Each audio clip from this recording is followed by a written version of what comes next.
Good morning and welcome to the Planning Hearing Officer's hearing for Wednesday, June 29th, 2016. My name is Laura Stotler and I'm serving as Planning Hearing Officer today. We have one case and relevant exhibits are posted on the panels located directly behind me. The agenda, staff reports, and recommendation for today's case can be found on the city's website. A copy of the hearing procedures are available by the counter at the door, and we also have agendas and copies of the report. There is a density bonus on the agenda today under the provisions of Title 30, Chapter 30.36. Incentives or concessions and waivers or modifications may be granted if the required findings are present. And there are 3 required findings for each of those items. If the evidence presented in the application and at the hearing meets the criteria, then the Planning Hearing Officer can either approve or impose conditions for approval on the case in question. If the findings of fact are not evident, then the request will be denied. Notification of this hearing was accomplished by the use of public notices which were mailed to property owners and occupants located within 500 feet of the subject property, physically posted on the site in question, and placed in local newspaper and also posted on the city's website. The hearing will proceed as follows. I'll read a description of the requested entitlement. Case planner will make a brief overview of the case, give an analysis, and make a recommendation. The applicant will be asked to come forward stating both a name and address and will be asked to present the case within a 15-minute time limit. Others in support of or in opposition to the application and interested parties will be asked to come forward to speak, stating both name and address. We generally have a 3-minute time limit, but there's not many people here, so if you want 5 minutes, that's fine. Just let us know. Lastly, the applicant will be given the opportunity to make closing comments if desired in response to any testimonies given by preceding speakers, and he will have a 5-minute time limit. The hearing will be closed and the case will be taken under submission. After the hearing, the decision will be prepared in writing and will be in the form of a letter sent to the applicant and all persons who have responded to the public notice, either by speaking at today's hearing or who have submitted written responses and also who've provided their name and mailing address. The date of the decision will be the date appearing on the letter. However, if a decision is made at this hearing, the decision will be today's date and a 15-day appeal period will start today. Under the appeals provisions of Title 30, Chapter 30.62 of the Glendale Municipal Code, decisions may be appealed to the Planning Commission within 15 days of the date of the decision. Again, that would not be today's hearing date, but the date of the decision. Anyone wishing to appeal may obtain forms and brochures on the procedures from the Permit Services Center located in room 101 of this building. If you wish to speak, please write your name and address on one of these cards, and I will call you up. I would also like to inform everyone that the official proceedings of this hearing are being recorded and will be the part of the official record. So for case today, we have density bonus plan case number PDP 1601780, located at 429 to 503 North Kenwood Street. This is an application for a density bonus housing plan to construct a new 4-story, 21-unit affordable rental housing project with 3 concessions and 4 waivers pursuant to Government Code Section 65915 and Glendale Municipal Code Section 30.36, with 3 units being reserved for very low-income households. Development of the project requires the demolition of 2 existing single-family residences located at 629 and 503 North Kenwood Street in the R1250 high-density residential zone. I would point out, just so people understand that there's a difference between concessions and waivers. Concessions, we can grant up to 3 of them. That's based on the affordability level that's provided by the state. Waivers are essentially above and beyond that are not necessarily required by state housing law if they're not necessary for affordability, just so you understand what the difference is between the 2 of them. This project is exempt from CEQA review, California Environmental Quality Act review, as a Class 32 infill development project exemption pursuant to the State California Environmental Quality Act Guidelines Section 15332. With that, I'd like to ask the case planner to provide an overview of the project. Thank you, Ms. Stotler. I'm going to approach the board and try to provide as brief presentation as possible. Since you already kind of go over the project description, I'm going to go straight into the existing property and the surrounding uses. The subject property, as you see in the zoning map, is R1250, and the general plan of this lot, as well as the surrounding lots, are high-density residential. The subject property consists of 2 lots, as you can see from here. 1 and 2. The two adjoining lots are approximately 15,000 square feet. Both of them are rectangular in shape, relatively flat topography. Neither of them have a protected tree, which is bay laurel, sycamore, or oak, on or within 20 feet of the property. All of the adjacent properties, once again, are the same zone, which is R1250, and they're developed with multifamily residential development. On the two lots of the subject property are two craftsman homes.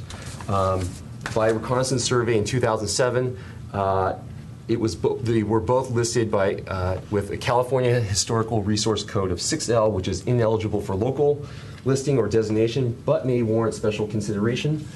The applicant had also provided a historical assessment report prepared by ESA PCR, which was attached to the staff report, which concluded that none of the existing single-family dwellings are eligible for designation and are therefore not considered historic resources under CEQA. However, staff did receive a letter regarding this case from the Glendale Historic Society, the president, Greg Grammer, disagreeing with staff's categorical exemption and believes additional environmental review is necessary for this project. This project also was routed to various departments within the city. Standard comments and conditions were provided. Going on to the analysis of staff's concessions and waivers, the first three are the concessions which you had identified, which are separate from waivers, which are necessary or are granted by the state. Staff believes the concessions are required in order to provide an affordable housing development. The three concessions are increase the story height and the story and height, which is they're proposing 48 feet, 4 stories, where the code requires 36 feet, 3 stories. Decrease the amount of common outdoor space. They're going to provide 500 square feet, and per the code, 200 square feet is required per unit. Cumulatively, for the project with 21 units, it's 4,200 square feet. They're also requesting, as their last concession of the three, is decreased minimum setbacks, which they're proposing in the street front for the semi-subterranean garage, which is this drawing here, which is going to be set back 5 feet. And then on their second and third levels, they're going to provide 21 feet minimum, average 22 feet, 6 inches on the second and third level. The proposed interior setbacks, which in this plan here, here's the street front. Interior would be the sides and the rear-facing alley. What they're proposing is at various areas, minimum 7 feet, 8-foot average for the second and third levels, and also 8-foot minimum, 12-foot average, 12-foot 6-inch average for the fourth level. Staff believes that the concessions are necessary to facilitate the additional density in the 3 to 4 units and to make the project more economically feasible. Moving on to the waivers, which are the additions requests of waivers in addition to the concessions. Staff supports 1 of the 4 and recommends denial of the 3. The first one I want to talk about is what staff supports, which is the first waiver, which is FAR. They're proposing a 1.9 FAR when the code requires 1.2 max. Staff believes the FAR is maximum. To increase it is necessary to accommodate the added floor area of the 6 additional units. And if it was not granted, staff believes that it would penalize with smaller residential units, making them less attractive to prospective future renters and make it less economically feasible to offset the costs of the affordable units. Moving on to the 3 last waivers, which staff is recommending denial, which are, in brief, is to increase the maximum allowable lot coverage, which they're proposing is 60%, which the code maximum is 50%. Decrease the minimum percentage of landscape, which they're proposing 11%, which the code requires 25%. And the last one is not to provide any of the additional open space required for the density added for having a lot width greater than 90 feet.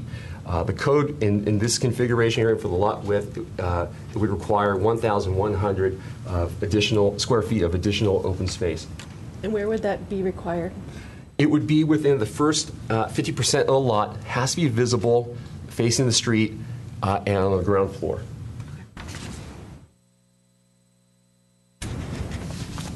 Moving on to staff's opinion about its recommendation for denial of these three waivers. Staff believes these requests would not preclude the project from the requested density it's proposing. If the applicant were to propose more landscaping, decrease the footprint of the building, and add some amount of additional open space towards the street, which is North Kenwood, staff believes they can still get the amount of density, still provide the affordable units, and provide a more code-compliant project. Within the first 20 feet of the front of the property, which is the street front setback, approximately 600 square feet is landscaping, which is 30% of this 20-foot area within the front setback. The remaining areas is hardscape walkways, an access ramp for ADA. Private patios are moving into the front area. There's a driveway to provide vehicle access into the semi-subterranean garage, and there's a stairwell that is pretty much about a foot away, approximately, and parallel to the street, which butts up right against the public right-of-way, essentially butting up by being about a 1 foot landscape area right up to the sidewalk. Staff believes adverse impacts are associated with the substandard landscape design as it lacks integration with the neighborhood, and it has an absence of adequate landscaping providing that buffer for the multifamily building and the public right-of-way in the neighborhood. If the project or the applicant were to reduce the footprint, the space for landscaping and some additional open space that is required by code would be available. And also, it would potentially bring it to a greater, compliance to the zoning code, and potentially reducing the amount of waivers or the degree of waivers that they're requesting. Also, if the applicant were to reduce the unit composition, which they're providing 12 of the 21 units, the bedroom configurations, and 7 of them being 2-bedroom configurations. If they were to alter the size or even the bedroom count, it would decrease. If they were to alter the configuration of the bedroom count with 1 bedroom, it would decrease the parking requirement by 2 spaces. What that would do is it would provide additional space in the subterranean garage and allow for this stairway that's required for fire egress out of the semi-subterranean garage, move it away and not be parallel and have this guardrail or wall adjacent to the sidewalk, and have opportunities further away and have more landscaping and it provide a greater buffer in the front area. So if they were to change the bedroom configuration and introduce, instead of 2 bedrooms or 2 bedrooms or 2 3-bedrooms or any combination of those, it would reduce the parking count and provide additional space to move that stairway away. Moving on just more about this area, it's identified as recreation planning area number 9. What that means is within our general plan and within the recreation element, this area in general, in this neighborhood, it is served by 3 parks, which is Maple Park, Carr Park, and the Adult Recreation Center in Central Park. This area is one of the densest areas of the city, and it has a deficit as identified by a recreation element, about 17 to 20 acres of neighborhood parkland. Although the applicant is providing it within the courtyard, which is identified in the first floor plan here, in the outside, about 600 square feet, and also a roof deck, which is on the 4th level plan,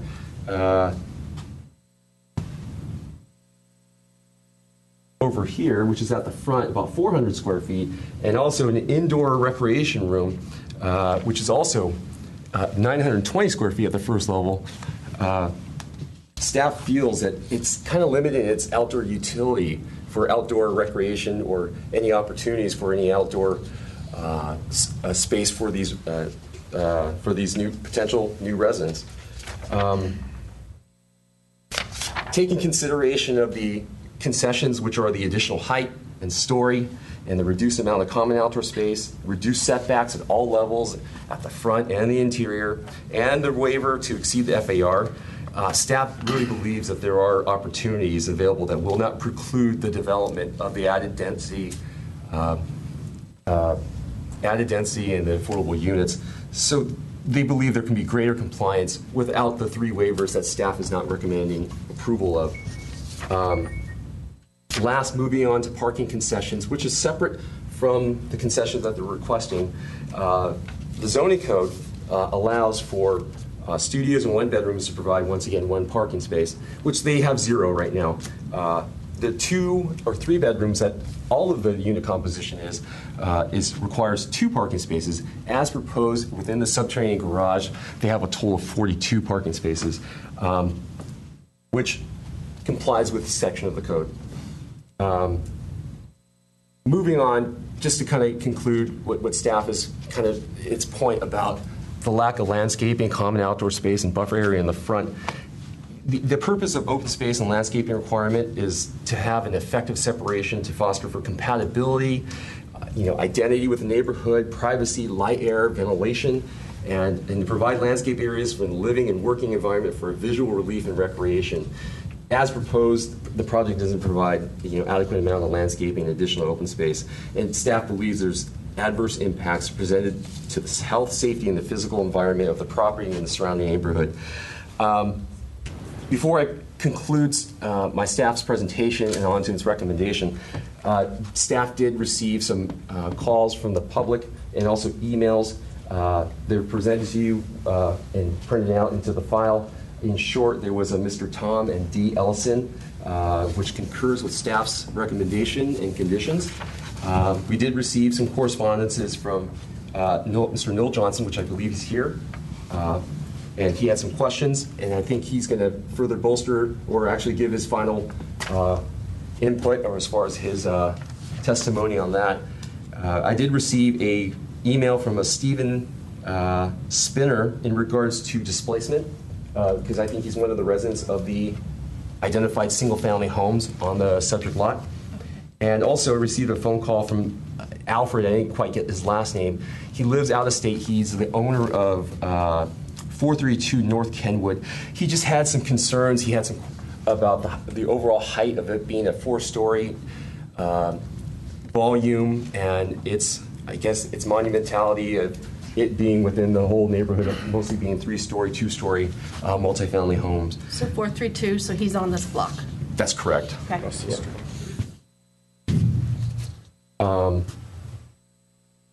Moving on to staff's recommendation, staff believes the findings required to deny the requested incentives concessions cannot be made, and the findings required to approve the 3 of 4 of the requested waivers or modifications to development standards cannot be made. This concludes my presentation, and if you have any further questions for me, I'd be more than happy to help or answer. Yes. One of the issues you raised was compatibility, and I'm sure we'll hear about that. But do we have other projects, other buildings on this block that have setbacks like the ones proposed here, where it's about 1 foot for a stairwell off the sidewalk, and then it looks like we have, what is the setback here? Are we looking at the building? Do you know what we're looking at? It has an enhancement on the first floor. That's the way you kind of have to read it. Here's the first floor. The setback here is 24 feet. However, you do have private outdoor space here. Okay. It's going into it, which could be additional opportunity for landscaping. Okay. And then there's an ADA ramp that takes access from here, has to take a turn and have a gradual increase, and it wraps around and provides an access into the lobby over here.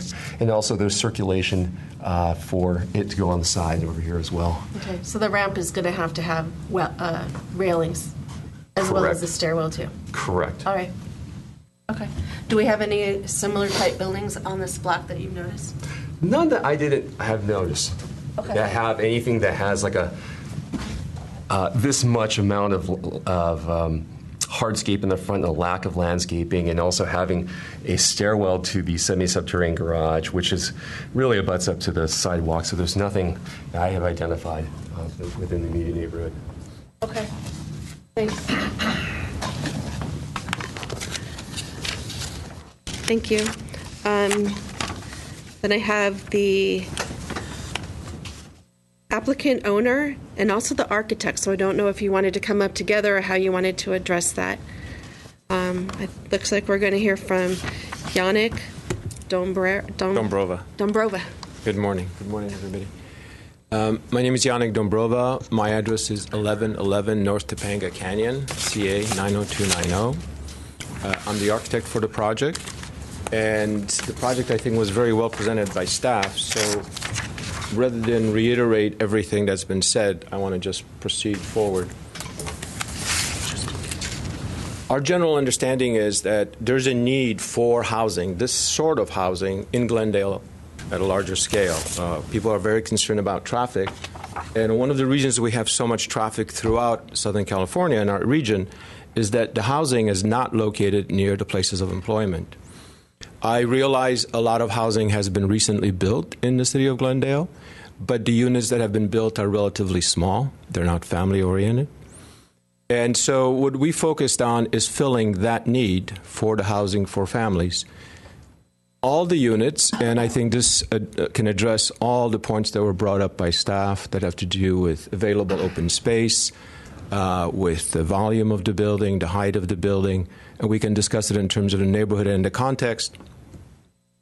And finally, in terms of landscaping. The code looks for open space as a result of the need for park and recreational space, and private projects like this, it's very difficult for them to provide large play spaces for kids outside. The code, in fact, places the open space in the front yard. And I've driven Glendale many times, and I'm sure there are people who live here who know the city even better. Kids do not play football. They don't even play Frisbee in those front yards. So what we concentrated on was taking that open space and providing it within the building and accessible directly from the units. Since these units were focused on providing livable environments, high-quality environments for families, in fact, a lot of the units are 3 bedrooms to allow that. The units are designed, and I'll take you through the presentation, but the units are designed with most of the bedrooms having their own bathroom, so they're like suites. The kids can be very young, the kids can be older. In fact, having the larger units allows for parents with young children to have an office at home, have a space at home. The units are laid out, and I can show you which ones with that in mind. And the private open space that's provided as part of the units is 3 times what's required. So, for example, the code requires 40 square feet. We're providing very often 150 to even 200 square feet per unit. So if I have a young son or if I have a teenager, rather than them being in the front yard, they can be as part of the unit. So it's like a small single-family residence. On the second floor, on the third floor, obviously elevator above the ground, but with private space that's outdoors so the kids can play, the teenagers can stay at home.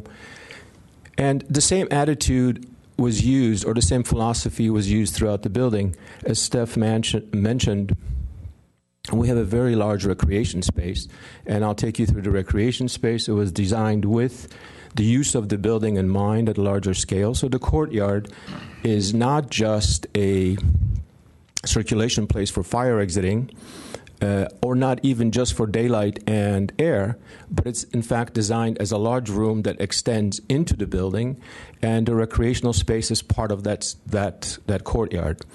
That common space, we think, is much more usable for kids and adults of all ages. You have an older population. That population can use that space for various activities. You have young kids. The kids are within the confines of the protected environment of the building rather than in the front yard.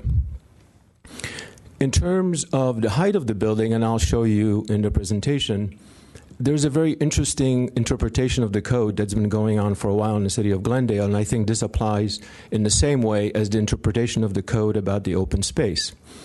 We are saying the open space should be more private open space, and we are saying that our building, which is 4 stories, in fact is very similar to the 3-story buildings, which actually are 4-story.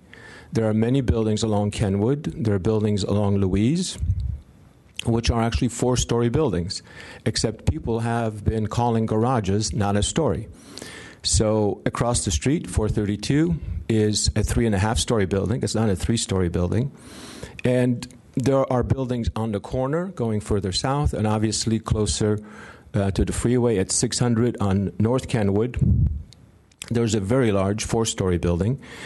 And we think that it's preferable to have that ground story, a story where there are people rather than cars. When you walk down Kenwood and you see the bases of the buildings, what you see are windows of parking garages. You see car storage underneath the building.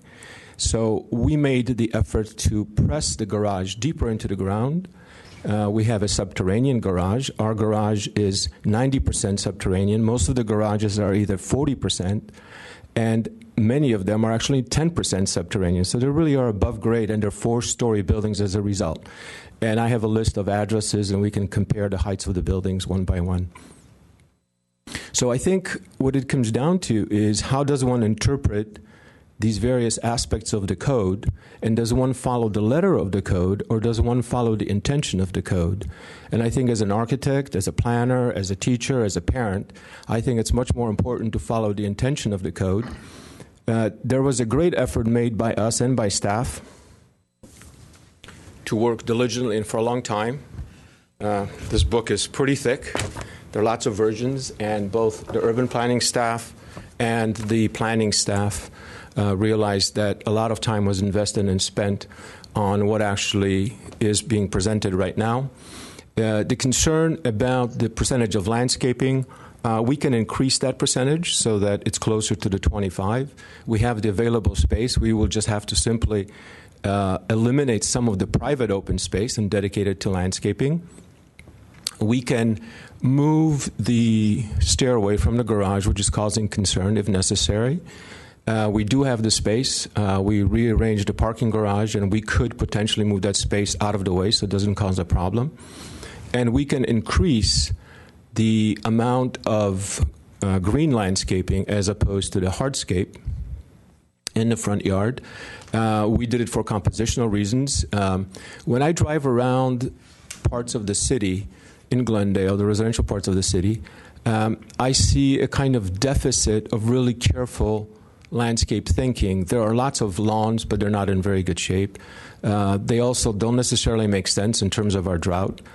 So we have focused on trying to have really a green, sustainable approach. We think of the building as socially sustainable, and that's why we interpret the open space slightly differently than the code does. And maybe that's something that's going to evolve and change within the code itself. Or maybe the hearing officer and the city has some leeway to make that adjudication. And we also believe that there's a huge need for housing of this size where there are actually bedrooms. I'm a father, I have several kids, and now my kids are about to have kids, and the question always is, where do they live? I remember at one point when we were moving with my kids, we simply couldn't find anything that could accommodate the kids. So I tend to design thinking about my parents, I think about my kids and my kids' kids, and how do we provide environments that are safe, satisfy the intentions of the city, the needs of the code. We cannot provide park space. Maybe there is a need for the city to create a series of pocket parks in some of these densified areas. But at the scale of a private developer, it's very difficult to do that without having significant amounts of land. So we try to use the open space in the best possible way, and we feel that to claim that the project does not provide or creates a risk to health and safety is exaggerated, because the project, in fact, does not provide a risk to health and safety. It provides greater safety. The kids are indoors rather than in 90-degree sun. The older population has the potential to be indoors rather than outside, in public space, in shared space. And we think that in terms of physical safety, if I had a little son or a teenage son, I would prefer that my son or my daughter is in the courtyard, in the rec room, than on the front lawn under a trellis doing whatever teenagers will do, or little kids with the amount of energy they have, in fact, are at risk. I think very few parents would let little kids unattended run around in the front yard, but they would definitely agree to having kids in a courtyard, outside their window, in a rec room, in a space that's shared but protected from the elements, equipped to provide support for homework, social events. So this notion of sustainability, I think, is a social and lifestyle issue. The building is designed, as I was mentioning earlier, in terms of landscaping, with sustainability in mind. In fact, the exterior materials of the buildings are selected so that they are green materials, they are recycled content, and in fact, the facade, in part, is covered with a rain screen, which provides a healthier building, so the walls are breathing. There's an additional air gap to provide additional insulation. And I think ultimately there's also an economic sustainability. The provision of 350 committed for 50 years low-income units is a very expensive proposition, and there's a reason why the state has created the structure for incentives and waivers. And the condition for denying those waivers are very, very stringent. They really do have to provide risk. So if there's a fire risk, there's a risk because of other health reasons. All the units, if you look at them, are through units. You could provide the additional space if you push the building together and had interior corridors. It's not that difficult to do. But the environment that's provided, I believe, is not a sustainable environment. It's not the intention of good urban design, and it's not the intention of good architecture. So providing a large room in the middle of the building that provides air, light, allows for all the units to be single-loaded through units with good ventilation. I can take everyone through the units so they can see the size and scale of the units. They have very large internal living spaces in addition to the bedrooms, so light can reach deeply into the building. There is an increase in the cost of the building by providing higher ceilings, which allows light and air to go further into the building. If this room had a ceiling that was a foot lower, it would be a very different space. So the height of the building is related to the quality of the building. And I think, again, if you drive down the streets, the adjoining streets, in particular Kenwood, you can see the low quality of many of the rentable buildings because they have low ceilings, they have no relief in the facade, they have very little, if any, private open space. The balconies are not usable. And the interior courtyards tend to be circulation courtyards only for fire exiting. They are not courtyards where you would want your kids to be in, your grandparents, a family reunion. I think of the building very differently, and I think the owner has been very generous in accepting that proposition, and that's what we've done. If I could take you through the building quickly. Sure. I'll be happy to. Can I scroll through it? You're my fingers? Yeah, just let me know. Okay, so I think these are just technical sheets so we can pass through this. This is a larger diagram of the building showing the large open room in the middle of the building, and the dark red is the building pulling away from the perimeter. The lighter red, the rose color, is the outline of the building at the lower levels, so you can see how the building steps back from the perimeter towards the interior. Go ahead, please. Parking garage, again, the stair is possible. We're showing here the possibility of the stair being parallel to the ramp right now in the proposal. There is the exit stair is perpendicular to the ramp, so that's something I think we can resolve. It's not a difficult issue. Do you have an option of taking it out of the front of the building, the front setback? We can push it way back, quite a ways back, so it's at the beginning of the ramp rather at the end, so we can really reduce its impact visually and physically From on the the street front level. setback. Correct. That's my concern. Yeah. Correct. Okay. I understand. So this is number 2. and the darker yellow indicates the internal space. And this is where the code becomes very interesting, because the code says that if a space is not open to the sky, it's not considered outdoor space, public space. Well, right now in this sun, I would prefer to be under an overhang, not open to the sky, and if the code would allow the interpretation of that as open space, to me it's actually preferable. I'm getting to the point where I pay attention to the sun being on my skin, and I think this is something to really consider. Go ahead, please. So this is a typical floor, and I'll take you through the units. They are large two-bedroom units. The two-bedroom units are very large, and the three-bedroom units are also very large. And I'll take you through the units at a larger scale. One more, please. This is the top floor of the building. You can see the front portion of the building has been pulled back from the edge, and there is a lot of opportunity for outdoor space.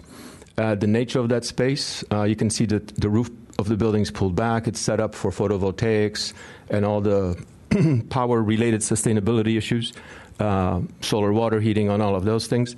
Go ahead, please. And here's my diagram of this public space. So this is space that under the code would qualify it as outdoor space. Go ahead. Or public space. This is the space now connected to this protected room. A room equipped with a little kitchenette, a little bathroom. Bike racks are actually right there. So if you're coming from school, there's a ramp. You can bring your bike in, park it right there, and go ahead and do your homework or play. But you're within the protected environment of this little village, this little building. Go ahead. So this is the additional courtyard. This is the space in the middle of the building. And again, it shows you that that space has a lot of expansion capability. It's how it's interpreted within the urban planning code. Go ahead, or the planning code.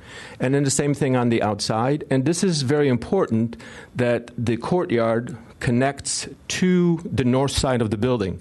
The cool air on the north side of the building is a natural for cooling the space. So if you have a high ceiling, you're able to open up the north side of that courtyard, the upper end, and allow the air to naturally drift through the courtyard. There's a stack effect, and the space ventilates itself. So for a large portion of the year, you can avoid using mechanical conditioning. Go ahead. So here's a cut through the building showing the garage, really completely pushed underneath the street. Go ahead. One more, the same. Go ahead. Here is a connection that we're showing. Again, the scale, the bottom floor is very tall. The garage has been pushed almost completely underground, and you can see the scale and the size of that courtyard in the middle. And in fact, it has been shaped so that morning sunlight can enter into the courtyard. I, as an architect and as a person, think that the way we relate to sunlight has a big psychological impact on us, especially in the morning. If it's too hot, we are pushed to hide. If it's too dark, we tend to face depression.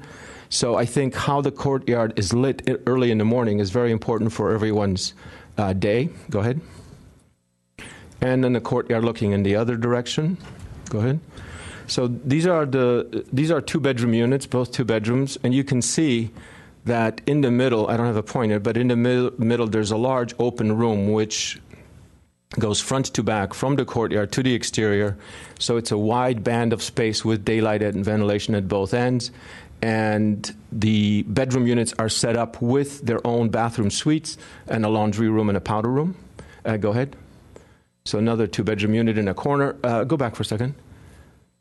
And here you can see daylight is coming in from three sides. So this is a really, really desirable unit. It's almost like living in a single-family home. Go ahead. Go ahead. This is a three-bedroom unit, and you can see the upper bedroom on the right is set up as a separate space. So if I want to work at home, depending on my lifestyle situation, I have a private side of the apartment, which is, again, the daylight in the corner. And then in the upper right-hand corner, past the balcony, across from the living room, I have a space which is private. We're showing a bed, but that could be an office. It could be a workspace. In fact, the wall between the living room and the bedroom could open and close. So it's a convertible unit that can adjust to people's lifestyles. Because, again, I think I want to go back to my first point. Not having housing in the right places of the right sort is causing our traffic problems. Are we out of time? Go ahead. Okay, so just landscape briefly. You can see the focus In fact, the yellow space in the middle of the landscape plan reflects our focus on making the village idea really work. On the right-hand side, you can see a more conventional diagram of landscaping being green and the yellow being our courtyard. So there's potential for a lot of green. Go ahead. I'll show you that we are, in fact, this is just briefly exterior materials. We wanted to show on the right the breathable wall so that we can actually have a healthier building. The trellises to control the sunlight, so you have shaded light as the trellises are set up so that the sun can go deeper into the building in the cool months of the year and is blocked from the glass in the warmer months of the year. Go ahead. The perspectives of the building. One more, please. So I want to show you how much landscaping we can provide if we eliminate some of the hardscape. And for me, I think the landscaping and the hardscape are related to the water issue. So perhaps those are succulents rather than grass or turf. Go ahead again, please. If you see the line on the right-hand side, the big black line, that's actually the prevailing street setback. That's what goes on up and down the street for all the buildings, small and large. So we are behind that line, and in fact, the building pushes in towards the entrance, so you have a natural flow towards the entrance of the building. Go ahead. There's a list of buildings here, and that can be part of the record, that are like the red box on the left. Our building is obviously on the right. All of those buildings, and in particular, the ones at the end of our street, 620 Kenwood, those are really 4-story buildings. It's, at best, some of them are 3.5. The one across the street from us is 3.5 stories. I went in there, I counted the block courses, I measured the first floor of the building, so I'm very aware of what the building does in overall height. So I think, again, it's an issue of interpretation. Go ahead. These are the buildings. These are large buildings. You can see on the bottom right-hand corner, there's a full 4th floor. It's a 3-story building sitting on a parking garage. So when as an urban experience, if I walk down that street or in the upper right-hand corner, I just see blank walls and garages. That's not high-quality urban design. Go ahead. So I want to just close quickly. I can answer as many questions as people would like. But even the colors that we selected the green color for this breathable wall so that the depth of the color is part of the design of the building. The depth meaning there are street trees, then there are planted trees. We have a strip of land where we can plant full-size trees.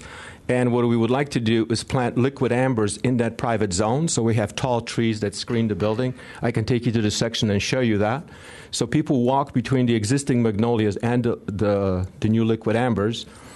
And the green, instead of the building being red or brown and contrasting with nature, it disappears into the nature. If we were in Paris and everything was done in limestone, we would obviously follow those rules and go with the limestone. But if you look at the continuous elevation of our street is, in fact, chaotic and disordered. The only thing that's harmonious and connecting are the trees. So we wanted the building to feel like it's a background to the trees rather than a contrast to the trees. Thank you so much. So for construction of your subterranean garage, how far is that set back from the right-of-way? Where's the first wall for your subterranean?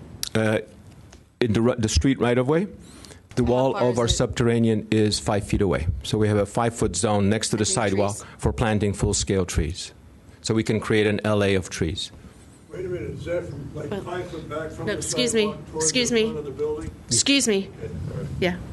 I can, Please if you can go back to the I'm going to caution section. the audience, please don't speak to the speaker. You can direct questions to me later because it does not get picked up on the recording, that's why. Okay. If you can go to one of the end slides that shows the sections through the building, I think slide 15. Keep going. And it answers the question that was just asked, and by the hearing officer and by the public. Keep going, keep going, keep going, keep going, way, way down. It's towards the end. It's the long section through the site. You're almost there. You're getting close. It's one of those slides. Okay, go down. I guess it's 18. I added some slides last night. Keep going, one more. Keep going. Sorry, there it is. Not that one, the blue one, the one down below, that one. So if you zoom in, I don't know if you can. I'm sure the projector will do it. In particular on the right-hand side, keep going.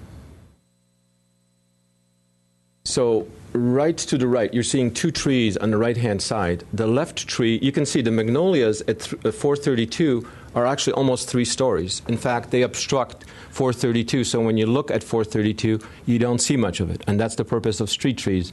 The magnolias on the west side of the street, on our side of the street, are in fact 2 stories, so they don't obstruct the building as much. So we are intentionally creating that 5-foot zone and proposing trees, which actually are very successful. They're on the street corner at the end of the block. And there's a very kind of nice alley. Although you're walking right next to a parking garage, at least you're walking between 2 rows of trees. So in our case, you're not walking next to the parking garage. You're looking into the, as staff pointed out, into the private open space of the units. But if we create 2 rows of trees, then you'll be passing in that shaded, protected space. And this goes back to my earlier interpretation of living in this climate and not being able to walk in protected space. There are some really beautiful parts of Riverside where the old street model was such that every building that was on the street created an arcade. So you can walk in 90 or 100-degree sun protected from the elements. So we're not proposing the same, but we're saying the trees will do something very similar by shading and providing light at the same time. And these are deciduous trees to some extent, so that in the winter they open up more, in the summer they close up. And we're putting them on the west side of the street, so they create a protected, shaded environment for the pedestrians walking down the street. And then do you have the ability, I know you were mentioning that you do have some ability to perhaps move the stairwells and some of the hardscape that's in the front setback. How would you accomplish that? Would that mean a change in the building, or how would you do that? It would be a change in the landscaping plan and the layout of 2 parking spaces next to the ramp. So our exit to the street would be parallel to the ramp and deeper within the setback rather than near the front. We can go back to the garage plan, which is right almost I think it's the 2nd slide or the 3rd slide. I believe it's slide number 3. You can see how it can be relocated. It's the one, yes, correct, that one. So if you zoom in again to the right, in the upper right-hand corner, you can see the arrows for the ramp and the stair where it is right now causing problems. We can slide that stair back. Push it back. Push it back closer to the blue in the middle, which is for us actually, it has to do with handicapped ambulance access, raised ceiling height, but we can push it closer to that zone. So as a result, the dashed line on the right that cuts through the ramp, where the first 2 arrows are to the right, is actually the setback line. So we can move behind that line and get the stair out of the front part of the parcel. And then what about the ramping that's shown in here? The ramping we can turn the ramp, so the ramp creates a zone which is parallel to the building. Right now we can turn it. The ramp is very low and very short. So rather than having stairs, ramp, paving, we created a plaza. We will change that so that it becomes really just a simple ramp. And, we always talk about ADA as intention, trying to create equal access for people. I guess as I get older, I've always realized, hopefully, but now I realize even more what it's like.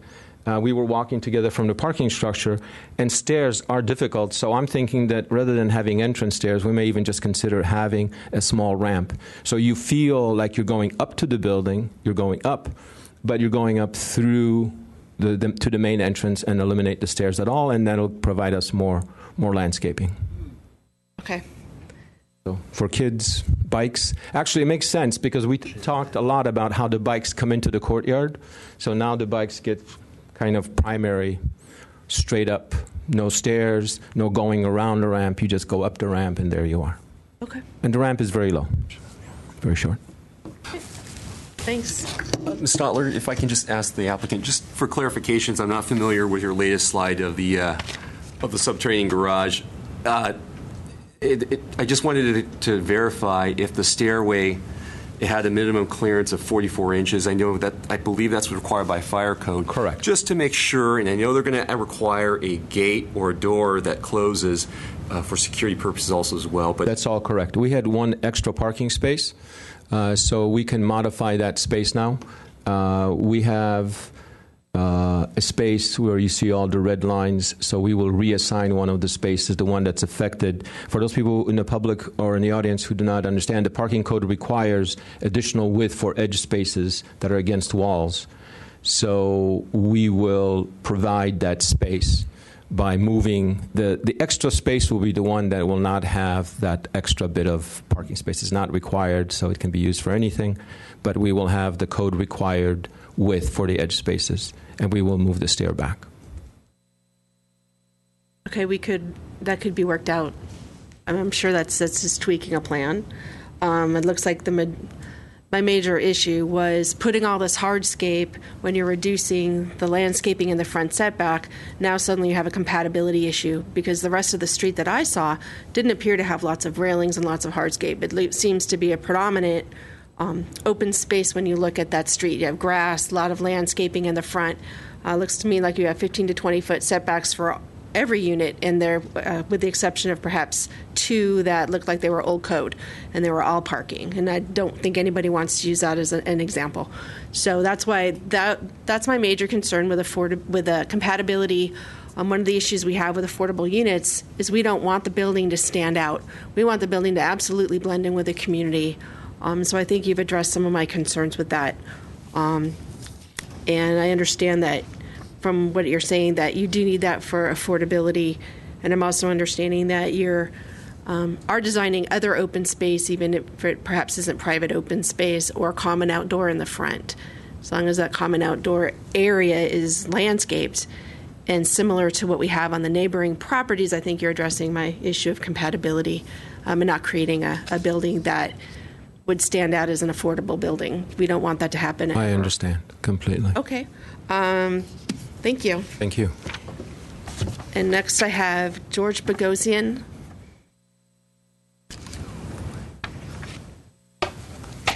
Good morning, Madam Chair and city staff. My name is George Bogosian. I'm the applicant and the owner of this project before you for the hearing. Actually, the architect has described exactly what our intention for the design of this building was, but I will reiterate some of the important aspects of it, which is very critical for me as a part-time developer, since as a professional civil engineer and also background of architecture from University of Nebraska, I have selected an architect who is not only capable of a good design, but also he's a professor at USC School of Architecture. So with this in mind, to have the best design that City of Glendale deserves. I love City of Glendale. I live in this city. I have had my business in this city for the past 30 years. So it's a pride for me to invest my every hard-earned money in this city. So with that in mind, I have two most important objectives that the architect already mentioned without my discussion, in fact. Those are, one of them, to develop a project that is worthy of the City of Glendale for its appearance and especially the good design and the elevations that it will present, a pride of ownership. Number two, to design a quality living space that will not limit the rental to only a certain group of tenants, but it will offer the best comfortable living for all kinds of, for the following actually type of group, which number one, families with children or without children, or most important, an opportunity for a very low income families, again with or without children, to enjoy in a quality rental building made affordable by the state of California and our jewel city, Glendale.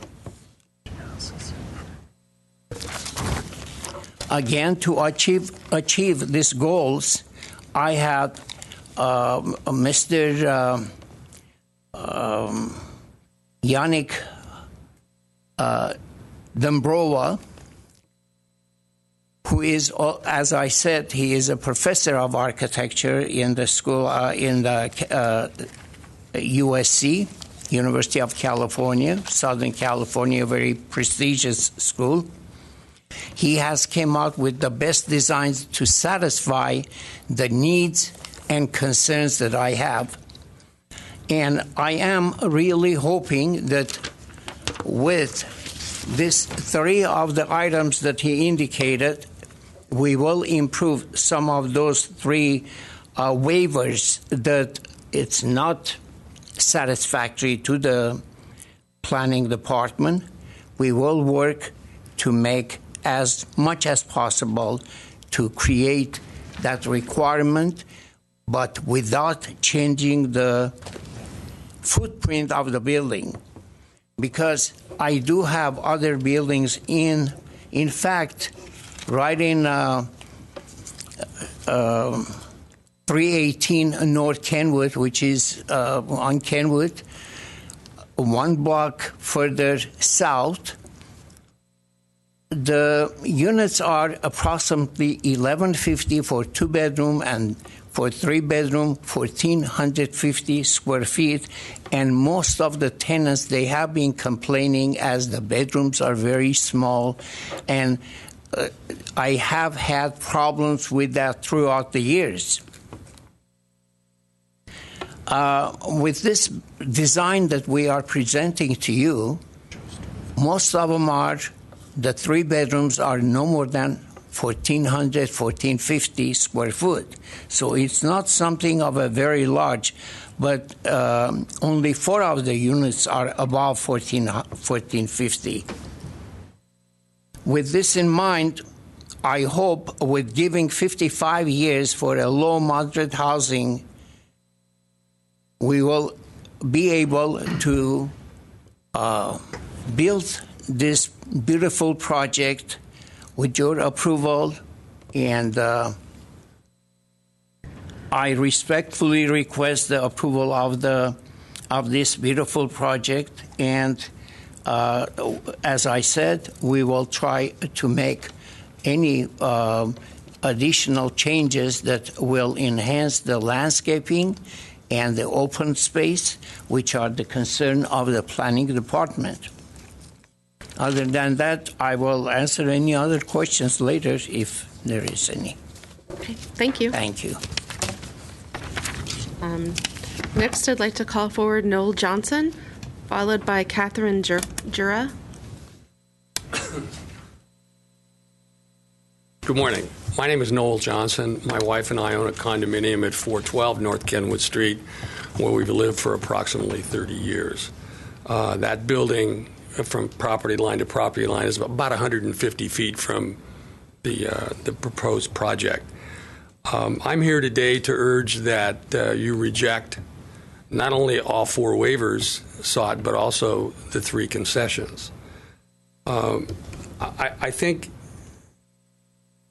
characterizing this development as an affordable housing project is incorrect. 3 of 21 units are very low income, therefore affordable housing. So the project itself is 14% affordable housing. The other 86% are market rates. My presentation is going to be a little less technical than what you've heard because I have no experience with architecture or building properties. First, neighborhood continuity is kind of a cornerstone of the zoning ordinance. This particular neighborhood is commonly referred to as city center. It's 28 square blocks bounded by Maryland on the west, Geneva on the east, Wilson on the south, and the 134 on the north. There is not now, nor has there ever been, a rental housing unit with 4 stories of housing units in this neighborhood. So this is a first. I understand the argument about parking lot and then 3 stories being really a 4-story unit. But what we're talking about here is 4 stories of residential units, much higher population density in the square footage of the property. What's concerning is that granting this concession will create a precedent. And there will be other developers who come in here and want a similar concession. And in fact, I'm sure there are already those in the queue right now. For example, just up the street at 534 and 538, there are 2 almost identical homes to the ones before you today. And I'm sure they'll be in here very shortly with a similar proposal. Secondly, the concession about height is based upon the fact that 3 of the units are earmarked as very low-income housing. In my considered opinion, I don't think there's a compelling reason for the city to increase the number of affordable housing units on its rolls at this time. Currently, it's my understanding there are 1,200 units considered affordable housing in the city, plus there are approximately 3,000 Section 8 vouchers being used in the city. That's 4,200 units that are subject to some sort of affordable housing. Go ahead.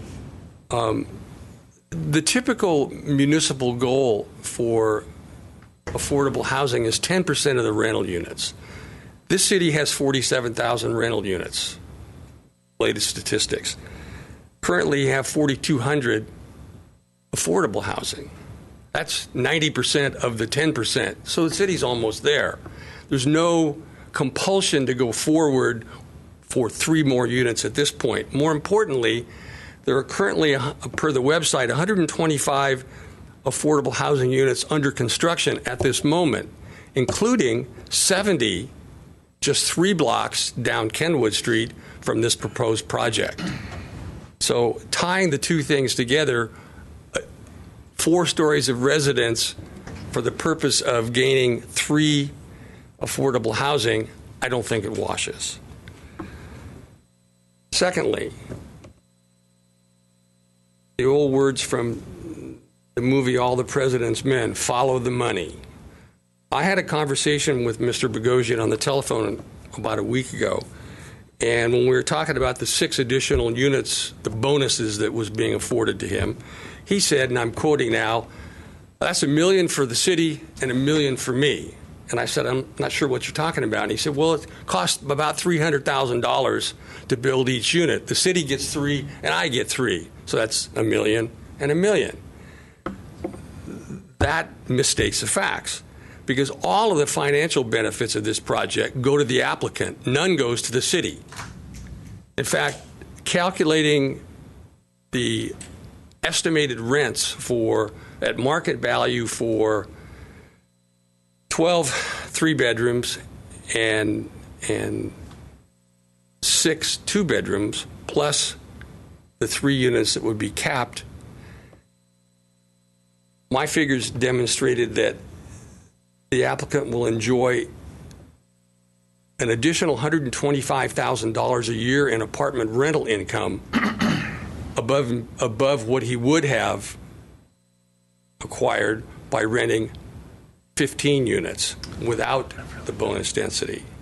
Additionally, if in fact he was correct that it's a $300,000 cost per unit, adding 6 units adds $1.8 million to the asset value of the project. And that's an increase from, again, my numbers, $4.5 million to $6.3 million.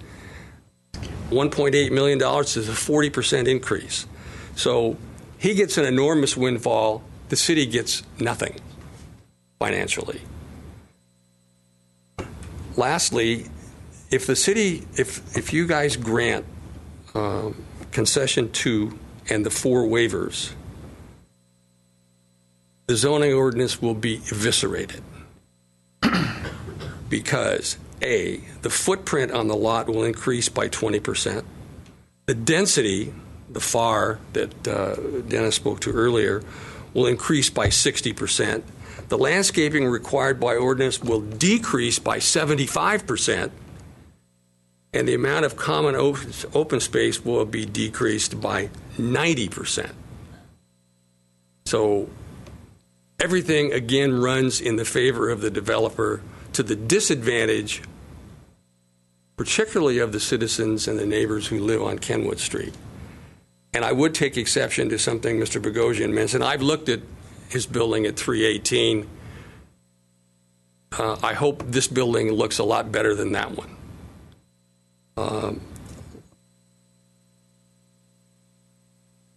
Several of the comments that were made actually during Dennis's presentation were really concerned about whether or not that this was economically feasible for the developer to do this, to provide these 3 very low-income units.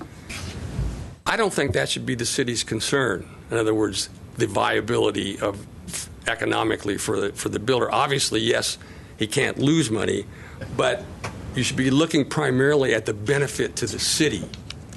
And at this point, the neighborhood is going to be negatively impacted by the change in density of the number of units and the precedent that sets. The city gets little benefit from this project other than being able to say, hey, we now have 3 more affordable housing units. And finally, the applicant makes out like a bandit. Thank you. Thank you. Catherine Jura? I won't give my name. Thank you. Good morning. My name is Kathy Yurka. I live at 1845 Neodrera Drive in Glendale, and I'm here on behalf of the Glendale Historical Society. We sent a letter to you through Dennis Joe outlining some of the concerns that we had about the proposed project on North Kenwood. And our concern is not with the proposed development itself, but rather with the use of a categorical exemption from review under CEQA. An exemption cannot be used if there is a reasonable possibility that the activity may have a substantial adverse change in the significance of a historic resource. We're not arguing that these buildings are definitively historic resources under CEQA, but we believe that a reasonable possibility exists, and this is why intensive evaluations of historic properties exist. The historic resource consultant was asked only to research the occupancy history of the 2 subject properties based on a reconnaissance level survey of craftsman-style architecture that was adopted by the city in 2007, which found, as Mr. Joe noted, the subject properties ineligible for designation at the local level, but may warrant special consideration in local planning. A reconnaissance survey is also called a windshield survey because the person preparing it is not expected to get out of the car. Such a survey does have value, but it is obviously not intensive or definitive. The real problem is relying so heavily on the findings of a survey that was prepared almost a decade ago.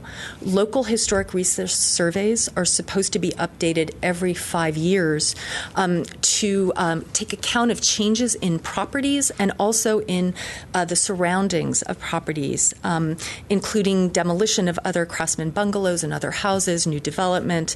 These things can impact the eligibility of remaining examples of the style. CEQA requires that cities take into account cumulatively considerable impacts on historic resources. We've brought the problem with the survey to the city's attention several times. An almost decade-old windshield survey of these properties, which contains very little information about them, should not substitute for an intensive evaluation, which should be required, we think, before a categorical exemption could be used. We also would like to see consultants using the city's South Glendale context statement, which was adopted in 2014 and lays out ways in which properties built between 1873 and 1918 may be found historically significant as an increasingly rare example of residential development representing the establishment of Glendale as a city and as an example of the oldest extant residential buildings in South Glendale.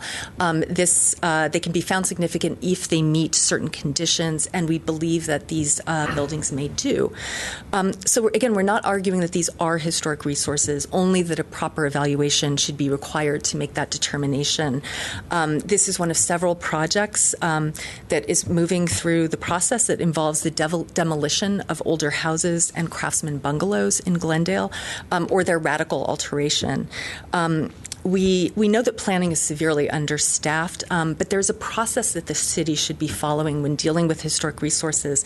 And if we've expressed our concerns on multiple occasions, even just in the last few months, that the city's not always doing so. And so we would prefer that a decision not be rendered, even on just these kind of basic planning issues, until further environmental review has been done.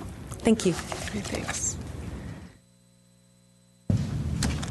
We do have our historic planner here, and I'd just like to get his J. Platt's feedback on the comments. And have you looked at this, the windshield study that was referenced? And I just wanted to get your opinion. Do you feel that the review that's occurred so far is adequate for CEQA? Yes, we think that the city is following CEQA and that the categorical exemption is appropriate in this case. Ms. Yurka is correct that the Craftsman Survey only looked at the architectural aspects of the properties, not from the car. People were on foot when they did this, but it is a reconnaissance level survey. And in preservation terms, that means it doesn't look at who lived in the property, what events may have occurred at the property. When you do an intensive survey, you actually start doing that background research that you add on to the architectural level research that was done during the kind of reconnaissance survey. During the Craftsman Survey, both of these properties were given a status code of 6L, which is a bureaucratic thing that the state has. They're called California State Historic Resource Status Codes. Properties can have codes that begin with the number 1 through the number 7.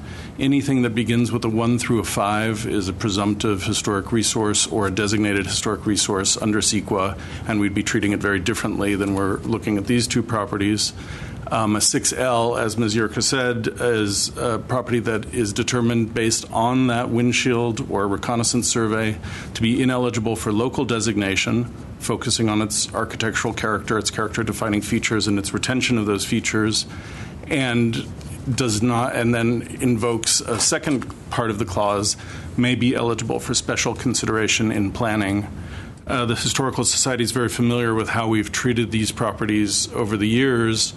When someone comes to us and says, I would like to take the wood siding off my Craftsman house and stucco the walls, we'll look at the survey, it says 6L. We'll say, unfortunately, we can't allow you to do that because we're invoking the special consideration in planning, and we want to maintain the texture and the character of that property.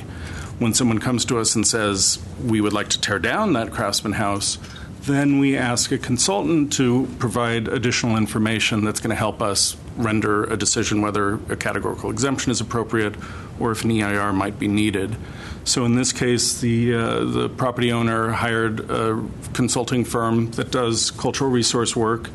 They dug into the history of the people who live there. They couldn't find any level of significance for those people, and they didn't determine through those people that any events occurred.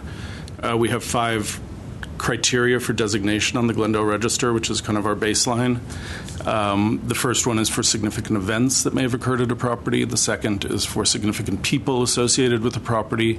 The third is for architectural character, the work of a master builder, special workmanship or engineering techniques.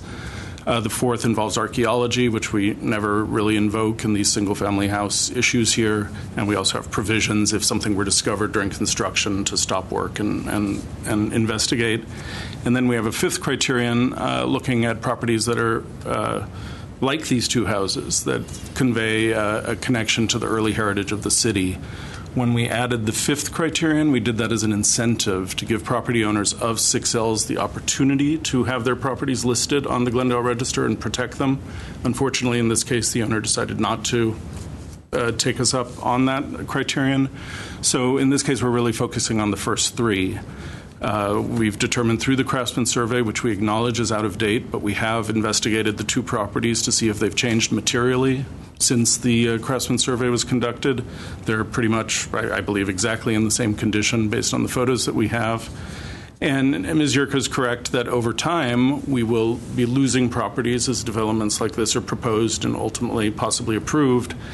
But in this case, we had over 400 properties were labeled as 6L, and in many cases, personally, I speak as a preservationist and just a guy on the street. Some of those houses are really nice houses, but the professional consultant who looked at these in the context of all of the high-density residential neighborhoods in Glendale put them in the 6L category rather than in a 5 category, which would mean they're eligible locally. And I think these two houses fall into that category where they were given the 6L determination. Further research did not discover any evidence that would rise them to the level of individual eligibility. And because of the level of research that was done, we look at the two surveys together, the supplemental work that was done by ESA PCR for this project, as well as the results of the Craftsman survey, plus our assessment that there's been no material change since the Craftsman survey. Is that enough? Yeah, what I hear is we have reviewed it, and it does look like it's eligible for an exemption. Yes. There isn't something as part of that of your review that would trigger anything between a 1 to a 5L. It is a 6L that is not, unfortunately, perhaps the applicant doesn't want it listed on his own, but short of that, there's nothing in your research that would compel us to do so. Exactly. So therefore, a categorical exemption would be appropriate. Okay, the next person I have is Velia Zematitis, followed by James Lee, I believe it is. Hi. Hello, Ms. Stotler. My name is Velia Zematitis, and I come before you not as a planner for the city of Glendale, but actually as a resident of the 500 North Kenwood Street. So I just also would like to acknowledge Mr. Bogosians and Mr. Dombrova, who I've worked with professionally. I have the utmost respect for them. And I also support thoughtful development that is in compliance with our zoning standards. You know, I acknowledge the need for affordable housing in the city and that the code must grant concessions or incentives for affordable housing, and this would include a reduction in the parking requirements. We already suffer a greatly impacted parking problem in what the first speaker, I believe, called the city center. And that is due to most of the older grandfathered in buildings with the minimal parking on site. And per code, this affordable housing project will be allowed to not provide any guest parking and also a reduced number of parking for its residents. And this is nothing we can do about it. This is actually in code.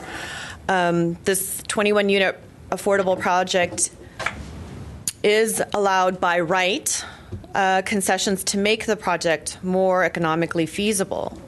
In exchange for providing these 3 affordable housing units, they are getting an increased density, increased height and number of stories, decreased front and interior setbacks, and reduced common outdoor space.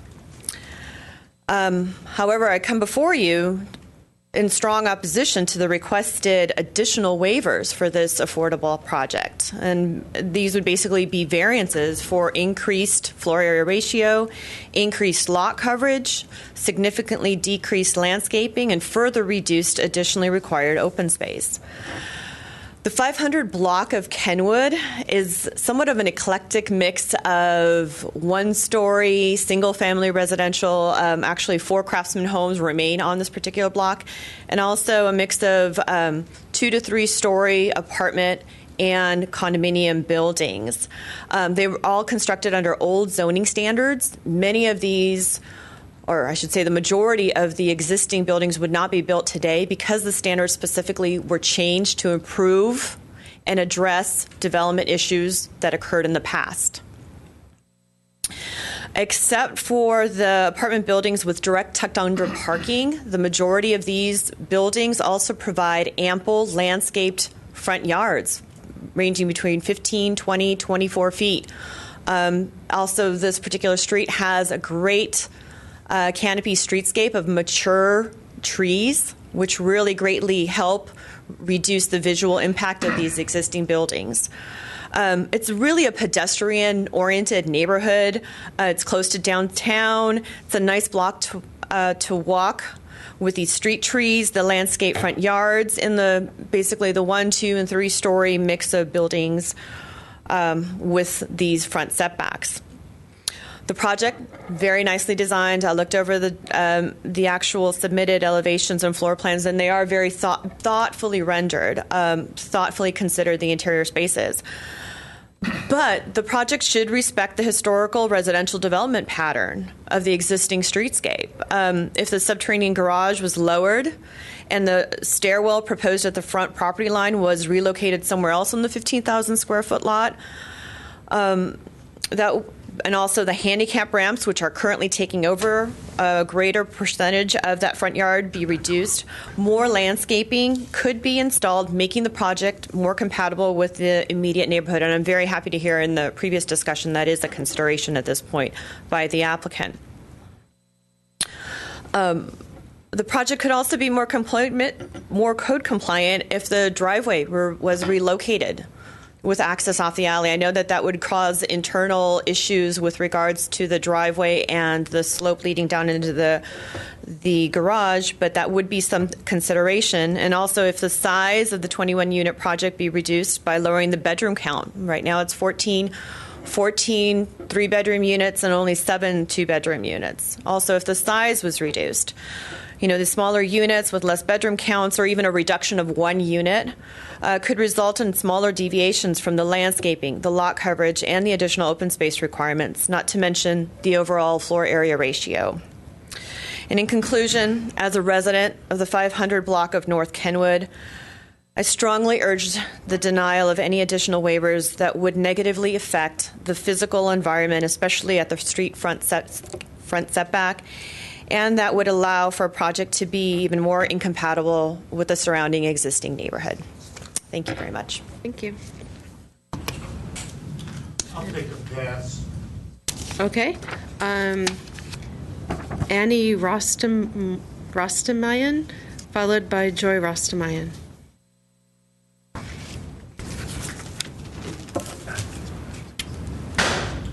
Good morning. Good morning. Good morning, everyone. My name is Ani, and I live at 515 North Kenwood. I am only 11 years old. I am here to speak against the construction of this building because it will lead to 1, no more parking, or at least less parking space, and 2, no more views. If they build this 4-story building, we will have to park at least 2 blocks away. People that work on surrounding streets already park on these streets, so if we added another building, they too would park on these streets. Also, if they added another building, we would have at least most of our views cut off. We already have some buildings blocking most of our views. That is why I object to them building this building. Thank you. Joy Rostamayan, followed by Armin Rostamayan. Hello, everybody. I'm Joy Rostomian, and we were a little confused when we got this letter in the mail. We thought that it wasn't already approved for this building to be built, so I didn't understand, the vocabulary and everything. So that's why we came to object if it would be possible for the building to be built, with all respect to the owner and the architect and everyone and all the time that was put into it. So I don't know, but if you just give us a minute to give our little speeches, my children wrote their own. So I live at 515, and with my family, we have 1 parking space in our. When we moved in, we bought the condo, but we only got 1 parking space. So one of us parks on the street. It's very congested. Whenever we have guests come over, they hardly ever find any parking. And I understand that they have parking spaces for their residents. However, usually, people have more than 1 car, and if they have like a teenager or another adult living with them, usually people have their own cars. In California, it seems like everybody has their own car. So we know that that would add to the congestion. It's very, very congested on our street, the parking. We have to park blocks away. Sometimes people that work on Brand, or they park on our streets too, and they walk to work. So it's just a concern. And then lastly, selfishly, like I have one little view, and I could show you a picture if you want to see it. No, that's okay. It's okay. Yeah. So around our unit, we have buildings all around, other condominiums and things. And then I have this one window, not my living room window. I have a building right in front of me, but I have this one window where my dining room is, and I can look out, and I look above the roof of the 2 houses that they're going to demolish. And we have a little bit of sky. And it's just nice to have that. And so I know now, especially if they make it 4 stories, that's just going to be another building. And it's just making me want to leave Glendale, because already house prices are so expensive. We finally bought our own, condo, and now we're like just living in a concrete shell, it seems. So thank you for listening. Thank you. Armin Rastamoyan? We may need someone to help with the with the microphone. Let him feel. Oh my God.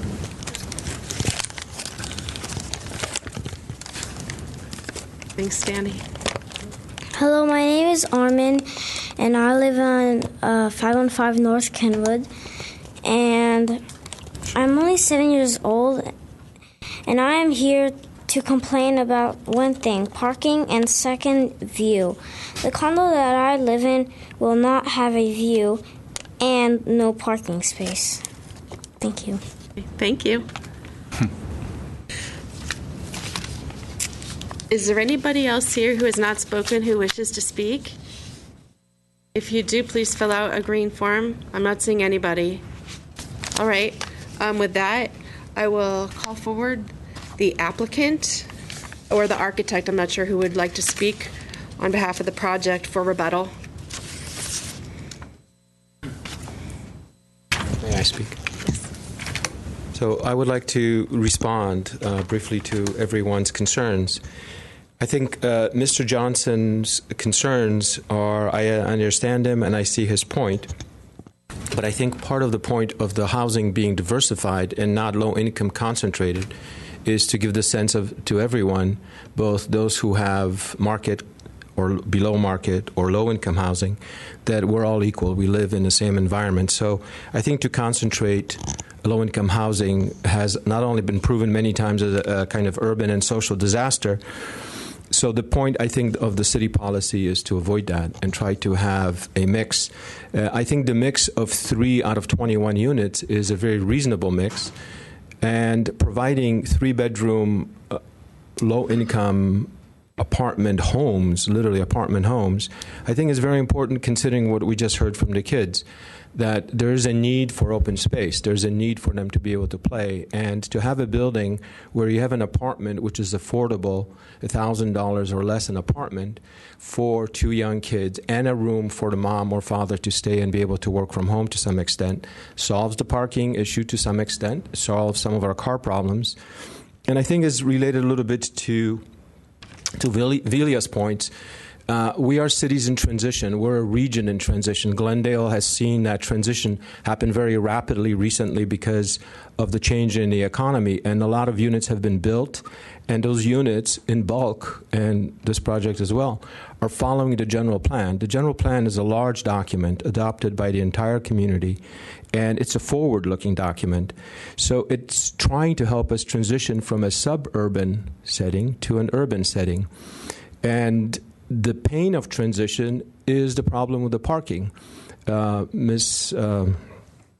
Zamatitis indicated that there's a parking problem, but at the same time it's a pedestrian neighborhood. I think the goal of this project and the goal of many general plans from Santa Monica to Pasadena is to provide walking environments where people will not park and move their cars around, but in fact they will walk or take a bike to work.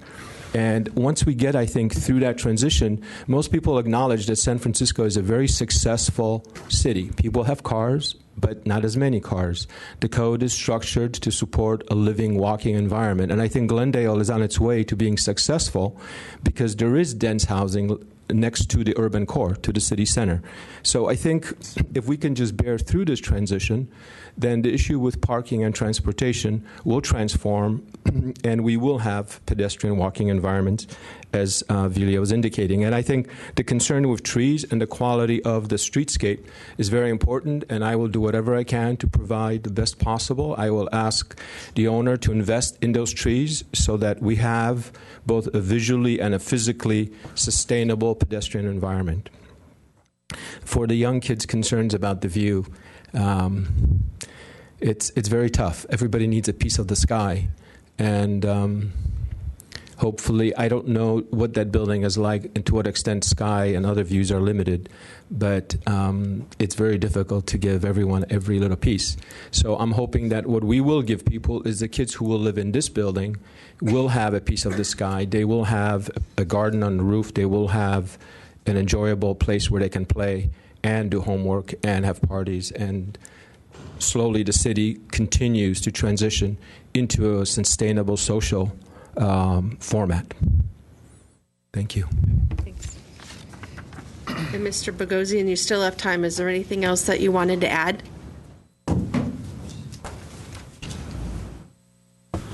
Again, I want to make sure I will work very diligently with the architect to provide the changes to create more landscaping, eliminate the hardscape and the stairway questions that it came out.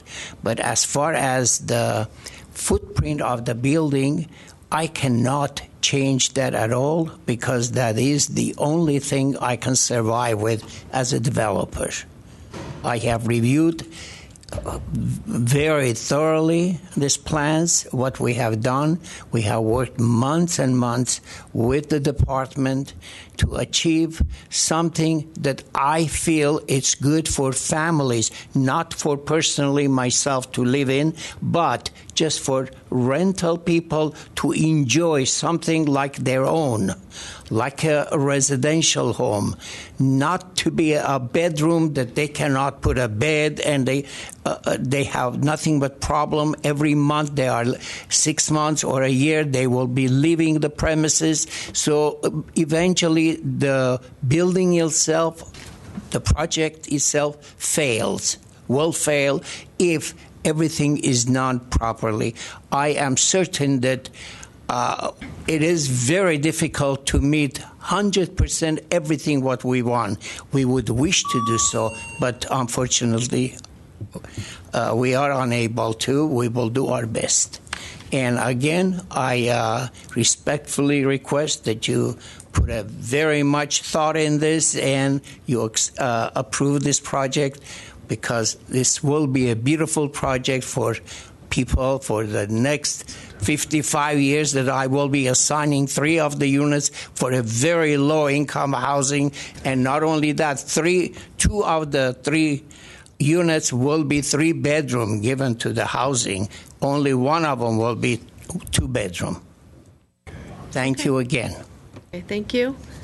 I have no other cards, and I have seen nobody else who has indicated they wish to speak who's not already spoken. So with that, I will now closing this public hearing, and I am taking this case under submission. I will be preparing my decision shortly.